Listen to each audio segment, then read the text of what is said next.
اس لیے، اور اسے حضرت بل کہتے ہیں، حضرت بل، بل کا معنی بال، بال کو تعظیماً جیسے ہم لفظ شریف استعمال کرتے ہیں تعظیماً، ایسے ہی کشمیر والے حضرت کا لفظ استعمال کرتے ہیں تعظیماً، حضرت بل یعنی بال شریف، منہ شریف۔ نبی پاک صلی اللہ علیہ وآلہ وسلم کے ایک صحابی تھے، ان کی زلفیں بہت بڑی تھیں، اور زلفوں کے لیے حکم یہ ہے کہ کانوں کی لو تک ہوں، بڑھ کر جب شانوں کو چھونے لگیں یہ شانے تو پھر کٹوا لیا جائے، یہ سنت ہے۔ کانوں تک ہوں، کانوں کی لو تک، اور جب بڑھتی جائیں اور شانوں کو چھونے لگیں تو پھر ان کو کٹوا لیا جائے، یہی سنت ہے، یہی طریقہ مصطفیٰ ہے صلی اللہ علیہ وآلہ وسلم۔ لیکن اس صحابی رسول کی زلفیں جب وہ رکوع کو جاتے تو زلفیں پاؤں کو چھوتی، اتنی لمبی تھی، تو ان سے کہا گیا کہ کیا بات ہے، آپ کو نہیں معلوم کہ شانے سے نیچے بالوں کا آنا یہ مرد کے لیے حرام ہے، عورت کے لیے صرف جائز ہے، اور آپ کے اتنے بڑے بڑے بال ہیں؟ آپ فرماتے ہیں ٹھیک ہے، لیکن ایک مسئلہ ہے میرے لیے، وہ عقیدت کا، محبت کا مسئلہ ہے۔ وہ مسئلہ یہ ہے کہ ایک بار نبی پاک صلی اللہ علیہ وآلہ وسلم نے محبت کے ساتھ اپنا دست انور میرے سر پہ رکھ دیا، میرے بالوں نے نبی پاک صلی اللہ علیہ وآلہ وسلم کے ہاتھوں سے نسبت حاصل کر لی۔ اب میں جب بھی کٹوانے کے لیے بیٹھتا ہوں تو میرے دل میں یہ آتا ہے کہ میں ان بالوں کو اپنے جسم سے جدا کر لوں گا جن کو نبی پاک نے چھوا ہے صلی اللہ علیہ وسلم، تو اسی خوف سے میں بال کٹوا ہی نہیں رہا۔ تو گویا صحابہ بھی اس طرح نبی پاک صلی اللہ علیہ وآلہ وسلم سے نسبت قائم کر کے برکت حاصل کرتے تھے، تو نسبت والی چیزوں میں برکت ہوتی ہے۔ اب نبی پاک صلی اللہ علیہ وآلہ وسلم کے لاب دہن،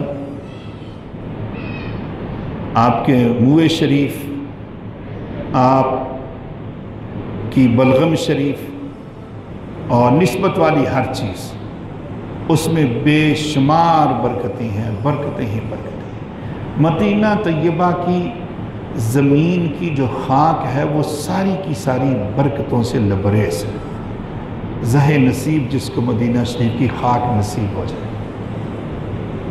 اس میں برکتیں۔ صحیح بخاری شریف کی طرف بڑھتے ہیں، تھوڑے وقت میں جس قدر ممکن ہوا کچھ روایات آپ کے سامنے رکھوں گا۔ صحیح بخاری شریف کی روایت نمبر 23-25، نبی رحمت صلی اللہ علیہ وآلہ وسلم ارشاد فرماتے ہیں، حضرت سیدنا سلیمان عن ثابت رضی اللہ عنہ، وہ حضرت انس سے روایت کرتے ہیں، قال فرماتے ہیں حضرت انس، لقد رأیت، میں نے دیکھا رسول اللہ صلی اللہ علیہ وآلہ وسلم کا میں نے دیدار کیا اس حالت میں، والحلاق یحلقہ وأطاف به اصحابہ، میں نے دیکھا کہ نبی پاک صلی اللہ علیہ وآلہ وسلم جب حجامت بنوا رہے ہیں، سر منڈا رہے ہیں، تو ارد گرد صحابہ کھڑے ہو گئے، وأطاف به اصحابہ، صحابہ کھڑے ہو گئے چاروں طرف، جھرمٹ بنا لیا، کس لیے؟ فما یریدون ان تقع شعرۃ الا فی ید رجل، ان میں سے ہر کوئی شدت کے ساتھ یہی چاہتا ہے کہ جو بھی بال مبارک گرے وہ میرے ہاتھوں میں آ جائے، وہ یہی چاہتے ہیں۔ صحیح بخاری شریف۔ حضرت اسی وقار آپ نے دیکھا کہ صحابہ رضوان اللہ تعالیٰ علیہم اجمعین کس طرح برکت حاصل کرتے ہیں۔ روایت نمبر 23-24، مدینہ شریف میں رہنے والوں کا روز کا معمول تھا، وہ کیا کرتے؟ روزانہ نماز فجر جب پڑھی جاتی مسجد نبوی شریف میں، اس کے راوی بھی حضرت انس بن مالک ہیں رضی اللہ تعالیٰ عنہ، آپ فرماتے ہیں کان رسول اللہ صلی اللہ علیہ وآلہ وسلم اذا صلی الغداۃ جاء خادم المدینہ جب فجر کی نماز پڑھی جاتی تو مدینہ شریف کے لوگ آ جاتے، بِآنِيَتِهِمْ فِيهَا الْمَاءُ، اپنے اپنے برتن لے کر جن میں پانی ہوتا، پانی کے برتن لے کر، کسی کے پاس گلاس ہے، کسی کے پاس پیالہ ہے۔ اس دور میں جو جس قسم کے بھی برتن تھے، اب تو برتنوں کی پوزیشن بھی کافی بدل چکی ہے، کئی قسموں کے برتن آ چکے ہیں۔ اس دور میں جو بھی برتن تھے، لیکن پیالہ تو بہت مشہور ہے، پیالہ تو اس دور میں بھی ہوتا تھا، لیکن جو جس شکل میں آج پیالہ ہے وہ اس دور کا نہیں، آج شکلیں بدل چکی ہیں۔ تو خیر جیسا بھی برتن تھا، مدینہ شریف کے لوگ نماز فجر کے بعد یہ کرتے، روزانہ پانی کے پیالے بھر کے، برتن بھر کے دروازے پہ کھڑے ہو جاتے۔ پھر کیا کرتے؟ فما یؤتی بِإِنَاءٍ إِلَّا غَمَسَ يَدَهُ فِيهِ، نبی پاک صلی اللہ علیہ وآلہ وسلم تشریف لاتے تو ہر ایک کے پیالے کے اندر اپنا ہاتھ ڈبو دیتے،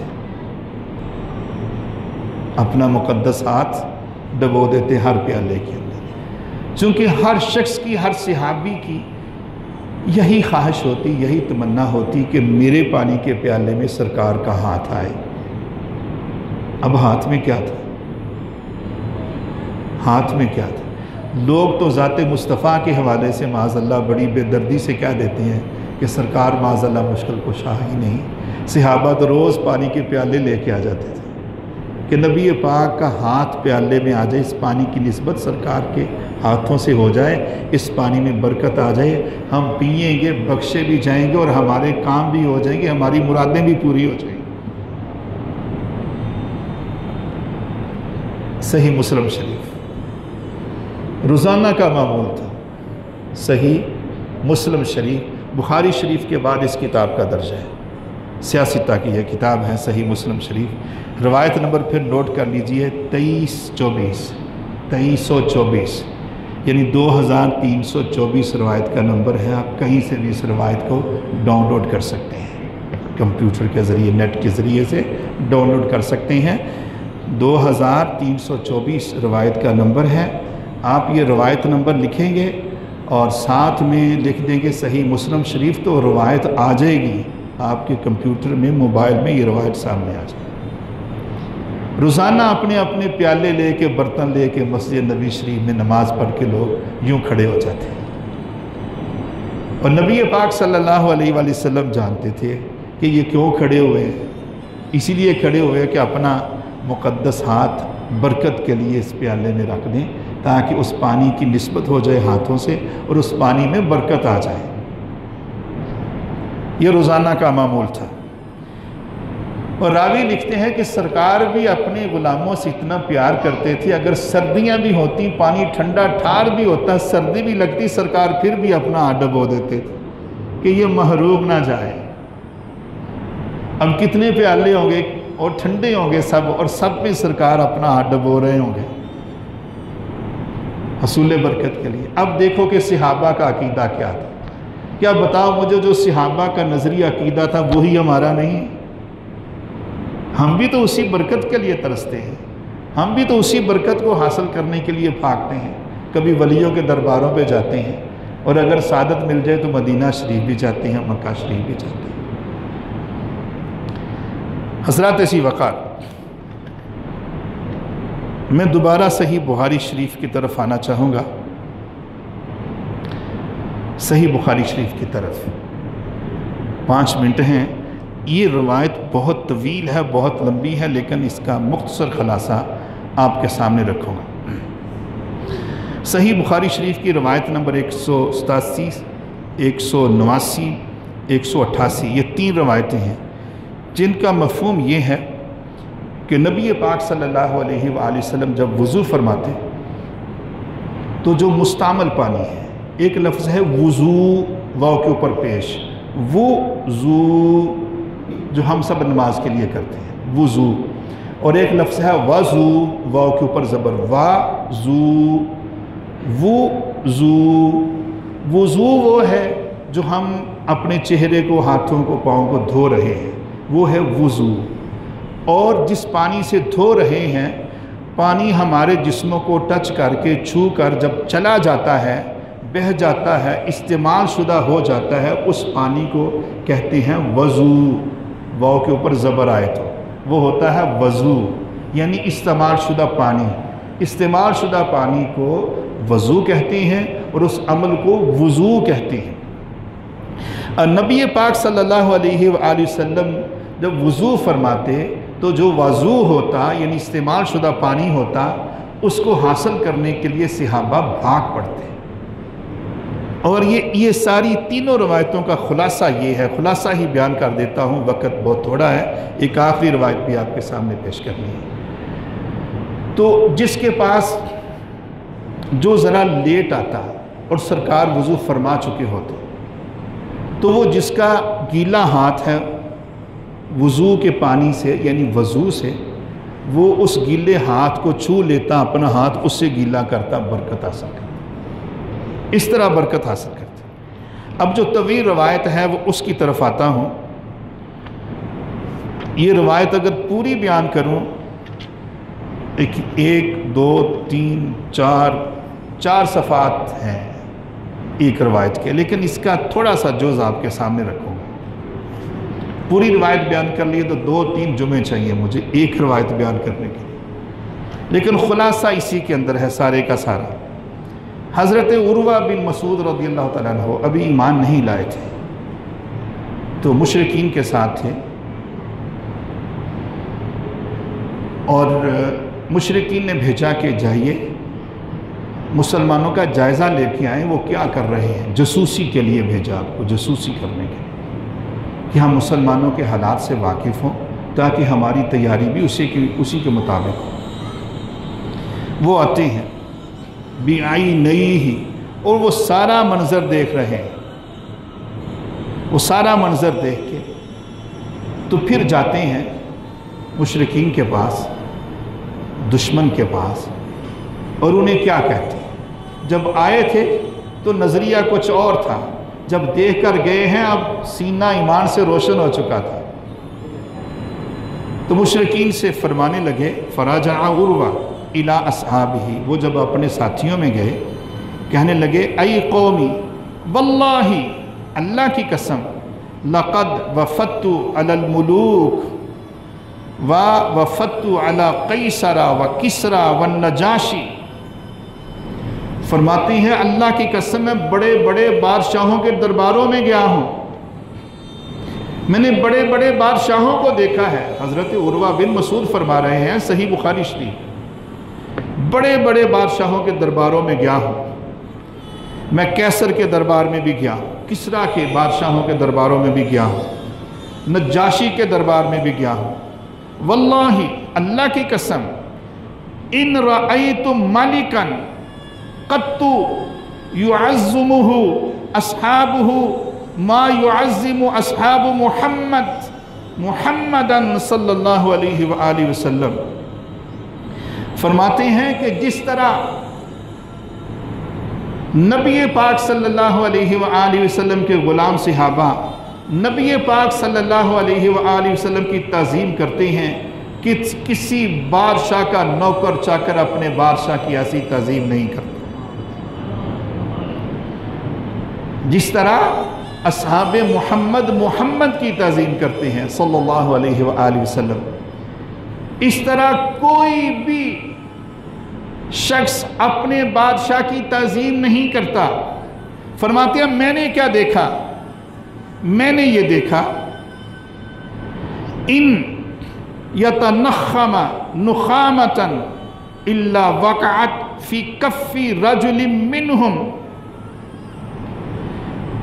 فدلک بها وجہہ وجلدہ، فرماتے ہیں نبی پاک صلی اللہ علیہ وآلہ وسلم جب اپنا بلغم شریف پھینکتے ہیں تو زمین پہ نہیں گرتا، سامنے صحابہ کی تلیاں ہوتی ہیں، ہتھیلیاں ہوتی ہیں، وہ بلغم شریف ہتھیلیوں پہ گرتا ہے، تو صحابہ کیا کرتے ہیں، جو انسانی شخصیت کا مرکز چہرہ ہے اپنے چہروں پہ تعظیم سے مان لیتے ہیں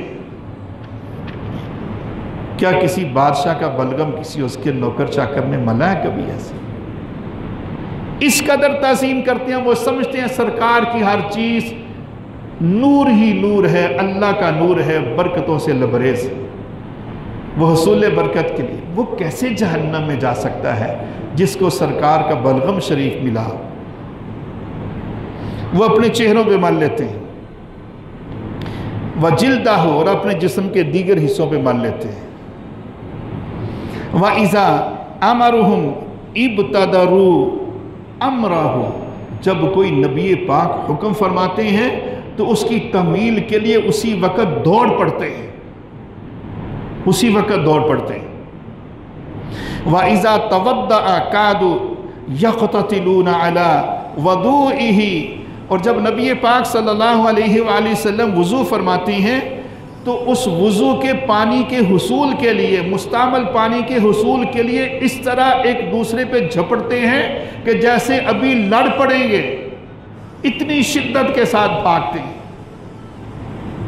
کبھی دیکھا آپ نے جب جو گئے ہیں زہر نصیب، جب حجر اسود آتا ہے تو کمزور بندہ وہ چوم ہی نہیں سکتا، حجر اسود کو کمزور آدمی چوم ہی نہیں سکتا، ایسے وہاں رش پڑتا ہے، جو ہی طواف کرتے وہاں پہنچتے ہیں تو حجر اسود کی طرف بھاگ پڑتے ہیں۔ دل کھینچتا ہے نا، ادھر دل کھینچتا ہے، اس بات سے بے نیاز ہو جاتے ہیں، ہم زندہ رہتے ہیں یا مر جاتے ہیں لیکن چل پڑتے ہیں۔ تو سرکار عمر فاروق رضی اللہ تعالیٰ عنہ جب حجر اسود کے قریب آئے تو فرمایا، اے اسود ٹھیک ہے تو جنتی ہے، ہوگا، میں اس لیے نہیں آیا کہ تو جنتی پتھر ہے، میں تیری تعظیم اس لیے نہیں کر رہا، میں تجھے اس لیے نہیں چومنے آیا، میں تو اس لیے چومنے آیا ہوں کہ میرے محبوب آقا نے تجھے چوما ہے، میں اس لیے آیا ہوں۔ تو صحابہ اس پانی کے حصول کے لیے دوڑ پڑتے اور اس شدت کے ساتھ دوڑتے، جھپٹ پڑتے کہ آپس میں جیسے لڑ پڑیں گے۔ وَإِذَا تَكَلَّمُوا خَفَضُوا أَصْوَاتَهُمْ عِنْدَهُ، جب نبی پاک صلی اللہ علیہ وآلہ وسلم اپنا مقدس کلام فرمانا، گفتگو فرمانا شروع کرتے تو صحابہ ساکت ہو جاتے، خاموش ہو جاتے، بڑی توجہ سے سنتے۔ وَمَا يُحِدُّونَ النَّظَرَ إِلَيْهِ تَعْظِيمًا لَهُ، اور مَا يُحِدُّونَ النَّظَرَ إِلَيْهِ تَعْظِيمًا لَهُ، اپنی نگاہوں سے غور سے نبی پاک کو تعظیماً نہ دیکھتے، جھکی جھکی تعظیم والی نظروں سے دیدار مصطفیٰ کرتے صلی اللہ علیہ وسلم۔ یہ عروہ بن مسعود اپنے ساتھیوں سے کہہ رہے ہیں اور پھر مشورہ یہ دے رہے ہیں، وہ کہتی ہیں میں کہتا ہوں کہ تم جو انہوں نے دین پیش کیا ہے، جو ہدایت کا دین پیش کیا ہے، فَقْبَلُوهَا، میں تمہیں مشورہ دیتا ہوں کہ تم اس دین کو قبول کر لو۔ وہ بڑی شان والے ہیں، وہ بادشاہ نہیں ہیں، وہ اللہ کے پاک نبی ہیں صلی اللہ علیہ وسلم۔ حضرت ذی وقار، چونکہ گفتگو کا عنوان تبرکات تھا تو تبرکات کے حوالے سے آپ نے بہت سی روایتیں آپ نے سنی، آپ نے دیکھی، براہ راست آپ کا تعلق حدیث رسول سے قائم کر دیا اور آپ نے دیکھ لیا، زبانی جو کوئی بات نہیں ہے، وہی جو قرآن و سنت کے اندر اور صحیح روایتوں کے اندر موجود ہے۔ ہمارا مسلک، ہمارا عقیدہ، ہمارا نظریہ سارے کا سارا قرآن اور سیاستہ کے اندر موجود ہے، ایک بھی چیز ایسی نہیں ہے جو قرآن و سنت سے باہر ہو۔ ہمیں یوں ہی بدعتی کہہ کر ناجائز فتوے لگا کے مسلمانوں میں انتشار پیدا کرنے کی کوشش کی جاتی ہے، ایسے لوگوں سے بحث نہیں کرنی چاہیے اور ایسے لوگوں سے بچنا چاہیے۔ آپ نے جس راستے کا تعین کیا ہے وہ سچا راستہ ہے، وہ سیدھا راستہ ہے، وہ نفیس راستہ ہے، وہ پکیزہ راستہ ہے اور وہ برکتوں سے لبریز راستہ ہے، اور اس راستے کا نام ہے اہل سنت و جماعت۔ آپ سنی ہیں الحمدللہ، آپ کا عقیدہ، آپ کا نظریہ، آپ کا ایمان قرآن و سنت کے عین مطابق ہے، آپ کا عقیدہ وہی ہے جو صحابہ کا تھا رضوان اللہ تعالیٰ علیہم اجمعین۔ دعا ہے کہ رب تعالیٰ اپنے برگزیدہ بندوں کے صدقہ سے ہمیں برکت والی چیزوں سے برکت حاصل کرنے کی توفیق نصیب فرمائے۔ وآخر دعوانا ان الحمدللہ رب العالمین۔